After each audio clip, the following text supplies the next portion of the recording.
Les bris d'infrastructures souterraines coûtent une petite fortune. Selon le Cyrano, ces bris ont entraîné des coûts indirects de 75 millions de dollars en 2012.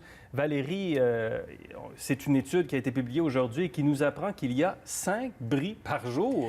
5 bris par jour, et c'est un chiffre très raisonnable parce que ce sont des déclarations volontaires. Donc, c'est pas tout le monde qui a déclaré avoir brisé le réseau souterrain de Montréal ou ailleurs au Québec. D'ailleurs, on parle de câbles de télécommunications, de câbles électriques, de conduites de gaz, de conduites d'eau, et ça crée des retards, ça engendre des retards sur les chantiers, de la congestion sur les artères une fois qu'elles sont fermées pour qu'on puisse réparer tout ça, des frais pour les services d'urgence aussi qui sont sur place. Et par exemple, à l'intersection de Côte-des-Neiges et Jean Talon l'année dernière, il y a quelqu'un qui a brisé les câbles de télécommunication d'une entreprise. Ça a pris 23 jours pour les faire réparer et ça a coûté 170 000 $ seulement pour la congestion que ça a créée.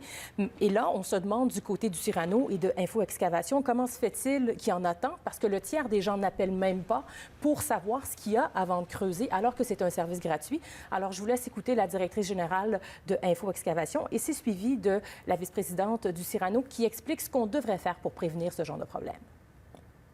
Souvent, c'est un sentiment de sécurité, comme quoi qu'on connaît le territoire, on va aller rapidement parce qu'on a un échéancier à rencontrer.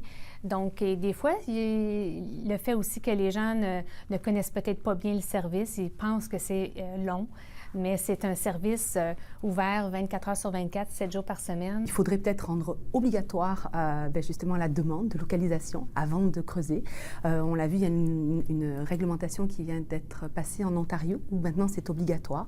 Il faudrait aussi rendre obligatoire, évidemment, pour les propriétaires d'infrastructures, de s'inscrire à Info Excavation.